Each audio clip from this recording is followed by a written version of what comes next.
Let me start with a question that might sting a little. Think about the last time someone tried to tell you what to do. Maybe a manager, a teacher, or a team leader. Did you feel that tiny flicker of resistance? That quiet voice inside that said, "Why should I?"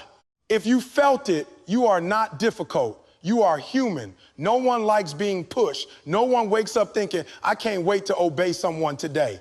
And yet, we all have people we will follow anywhere. The colleague who makes us feel smarter, the coach who makes us run faster than we thought possible, the friend who doesn't even give orders, but somehow when they walk into a room, everyone stands a little taller. What do those people have that the others don't? That is the question we are solving today. How do you become the leader no one has to force? How do you become the leader everyone wants to follow? The answer is not what you think. It's not about authority, it's not about a title, and it is certainly not about being the loudest voice in the room. The secret is this: you do not become a leader by collecting followers. You become a leader by giving away pieces of yourself. Let me explain what I mean.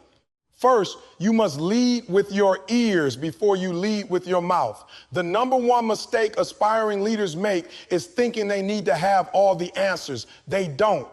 The leader everyone follows understands a radical truth: silence is power. Think about the best boss you ever had. I don't remember my old boss for the brilliant memos he sent. I remember him because once, when I was struggling with a project, he pulled up a chair, didn't say a word for 10 minutes, and just listened. He didn't interrupt, he didn't fix it, he just heard me. And in that silence, I felt so respected that I would have worked through the weekend for him without being asked. That is the first pillar. Psychological safety. People follow leaders who make them feel seen. When you listen, really listen, you send a message. You matter. Your ideas are valid. You are not just a tool to get the job done. A title commands compliance. Listening commands loyalty. Try it tomorrow. In your next meeting, don't speak for the first 5 minutes. Just nod. Just listen. Watch how the energy changes. But listening alone is not enough. There is a second, harder truth.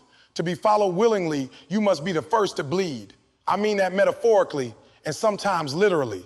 You must be the one who takes the hit. We are surrounded by managers who take credit and deflect blame. They are easy to spot. When things go well, they say I. When things go wrong, they say you. That leader, no one follows them. They are followed only by the clock, counting down until quitting time. The leader everyone follows does the opposite. When the team fails, they stand at the front and say, "That's on me." When the team succeeds, they step to the back and point to everyone else. This is called extreme ownership. I saw this in a small restaurant once. A waiter dropped an entire tray of glasses, shattered everywhere. The manager didn't yell.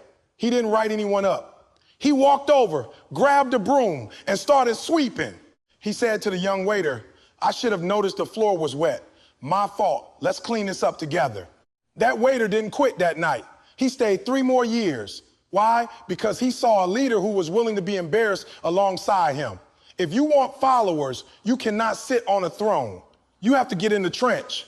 When your team knows you will bleed for them, they will die for you. But there is a third element, and this is the one that separates good intentions from actual leadership. You must be predictable in your values. In a world that changes every 5 minutes, people are desperate for stability. They are desperate for a rock. Have you ever worked for someone who was happy on Monday and furious on Tuesday for the exact same behavior? It's exhausting. You spend half your energy trying to read their mood instead of doing the work. That is not leadership. That is chaos. The leader everyone follows is boringly consistent. If you value honesty, you are honest even when the truth loses you a deal. If you value hard work, you are the last to leave, not just the first to arrive. Your team needs to know that no matter what storm hits, you will not change your moral compass. Consistency builds trust, and trust is the currency of followership. You cannot demand trust. You can only earn it. One small predictable action at a time. If you say you will do something, do it. If you say you value work-life balance, don't email your team at 11 p.m. Your actions are the only thing that matters. People watch your hands, not your lips. Now, let me address the elephant in the room. What about charisma? What about the natural-born leaders with the deep voice and the charming smile? Surely they have an advantage. They do. But charisma without character is just manipulation. You don't need to be magnetic to be followed. You need to be real. The most powerful leadership tool you have is your own vulnerability. When you admit you are scared, you give others permission to be brave. When you admit you made a mistake, you give others permission to learn. Perfection is not inspiring. It is intimidating. No one wants to follow a robot. They want to follow a human who has been bruised, who has failed, and who got back up. So, how do you start tomorrow? You don't need a promotion. You don't need a corner office. You need 3 shifts in mindset. Shift number 1, stop asking, how do I get power? Start asking, how do I serve? Leadership is not a rank, it is a responsibility. A leader is a servant. You serve the people above you by making their jobs easier. You serve the people beside you by having their back. You serve the people below you by removing their obstacles. When you serve, people notice and they follow. Shift number 2, stop being the hero. Start being the guide. The hero does all the work. The guide shows others how to do the work. If you are the smartest person in the room, you have failed as a leader. Your job is to build leaders, not followers. When you teach someone to solve their own problem, you have earned their respect forever. Shift number 3, stop protecting your ego. Start protecting your integrity. There will be a moment probably soon where you have to choose between the easy wrong and the hard right. Choose the hard right. It hurts in the moment, but it builds a reputation that lasts a lifetime. Your reputation is the only thing that walks into a room before you do. Let me leave you with this final image. We talk about leadership like it's a mountain to climb. It's not. It's a bridge, and you are the one holding the first plank. When you listen first, you lay the plank of safety. When you take the blame, you lay the plank of trust. When you stay consistent, you lay the plank of stability.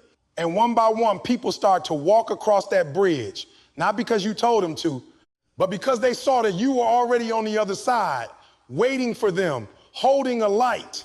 You don't need a title to do that. You just need a choice, the choice to be the person you would want to follow. Go make that choice, starting now. Thank you.